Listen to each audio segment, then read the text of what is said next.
So what do you think of this Jon Jones Ciryl Gane fight? Honestly, I think it's a tougher fight than Francis. Really? I do. I think that Ciryl Gane, his movement, his footwork, he's so good with his front leg. And for Jon Jones, remember when he came back from OSP, he looked so stiff. Yeah. And that was a time off and putting a lot of muscle on.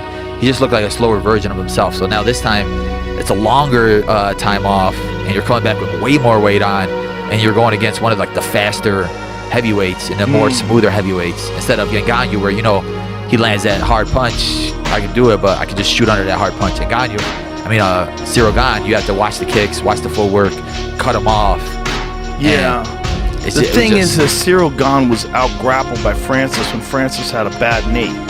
Francis's knee was fucked up, and Francis out-grappled him and beat him handily with his grappling. I'm mad because I feel like we were deprived of one of the great fights in MMA, one of the most compelling fights in MMA. Does it mean I'm not interested in Ciryl Gane and Jon Jones? I'm very interested in that fight. For all the things you listed. Yeah. Also for Ciryl Gane's performance against Tai Tuivasa. It's like, god damn, Ciryl Gane. And Ciryl Gane does a lot of shit that's very unusual. Like, first of all, he stands totally sideways, and he does like a twisting kick with his front leg to throw a front kick. You know how he does that? Yeah. Very weird. Yeah. It's like he stands totally sideways, and he like twists his leg in. He doesn't stick it up and stab it forward. He like twists it and go in. So for Jon, it's going to be, can Jon take him down? Can Jon, how does Jon perform at heavyweight? Can Jon close the distance? Is he as fast? What is the 3 years off like? Is he hungrier and even better because he's fired up and y'all must have forgot? He's got that mindset. He usually does too, right? Remember, he was always that guy that would want to beat you at your own game. Oh, you're a wrestler, I'll wrestle you. You're a striker, I'll strike with you. Yeah. So if he comes out there thinking, Ciryl Gane, you're a smooth striker, I'll smooth you. I don't know. It's also a first fight at heavyweight. We really don't know how he's going to respond when he gets hit by a big heavyweight. We don't know anything. Yeah. And it's years, and it's also Jon is older now. Just that time partying, off, honestly. A lot of partying. Yeah. Jon parties. I don't know what he's been doing. Maybe he's been living clean over the last few years. I don't know.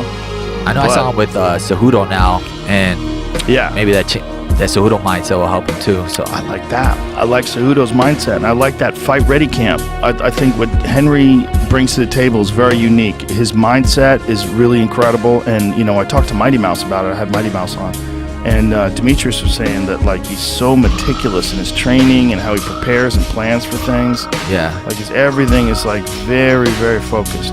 I was Dan Ige. He was telling me how he went down there, and he's like, I never talked to anybody with kind of like the war mindset as him. It's like he sees it as like a chess match. He breaks it down in that type of way. It's not like, let's just go out there, see red, whatever happens. It's like, no, he does this, and this. Even with I had breakfast with him once before the Sean Brady fight, and he was like, let's watch a little tape on him. Let me look up what he does.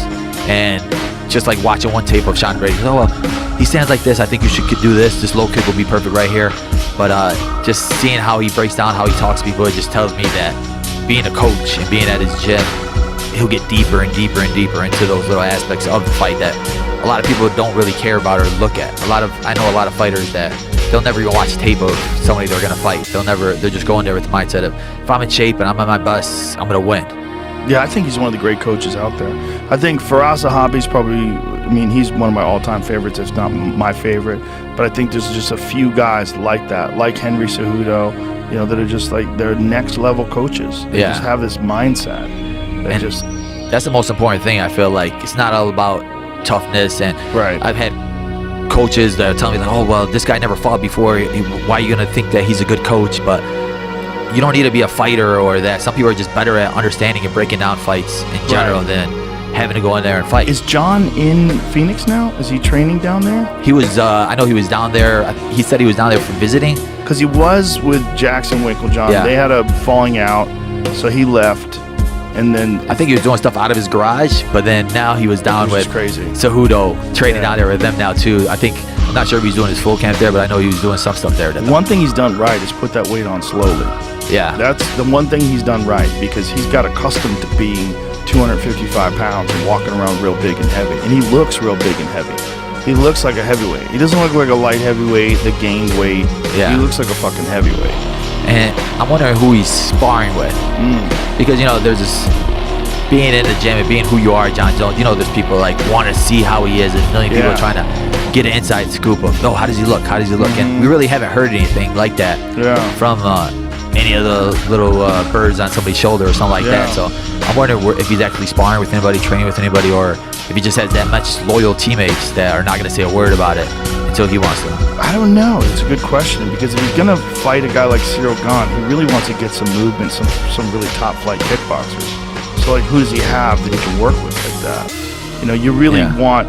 Cause Ciryl is so good at mixing up the kicks and the knees and the punches and the combinations, and he's so light, like the way he stands on the outside. Like, if you're gonna compete against a guy like that, you got to get some similar looks. And how many similar looks are there out there for a guy that's 245 pounds? That could move like that. That moves like Ciryl. Yeah, there's not a lot. Yeah, interesting fight. But here's the problem. Let's say Jon beats Ciryl Gane, okay? And then Jon fights Stipe, and Jon beats Stipe. Then what?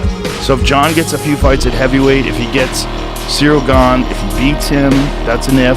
And then if he beats Stipe Miocic, that's another if, and then he fights Ciryl. Jon Jones is finally making his heavyweight debut. And there's a lot to it, right? Because, okay, I gotta admit, I knew this, so it didn't surprise me as much as everyone else, because he's not fighting Francis. A couple weeks ago, we did the fights that we look forward to the most. I thought Jon versus Francis was the biggest and my most anticipated fight because of the dangers that Francis Ngannou presents to Jon Jones with the power and everything. But let's not go crazy here and act as if Jon Jones has not seen power before. He's seen power.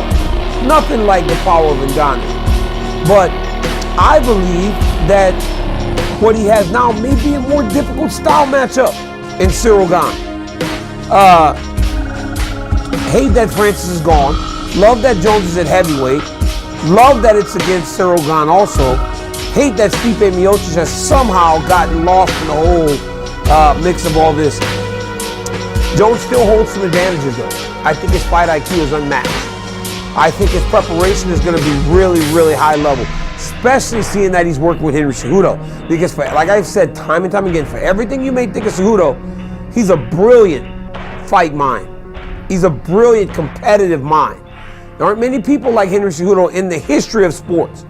So Jones going there is a very smart decision, at least I believe, in terms of helping him prepare. How does Jones carry the weight? I imagine he'll be 240, 245 walking into the octagon. During his heyday, I bet he was at 221, 222. He always had fantastic cardio, but his fight IQ was what separated himself from a lot of guys.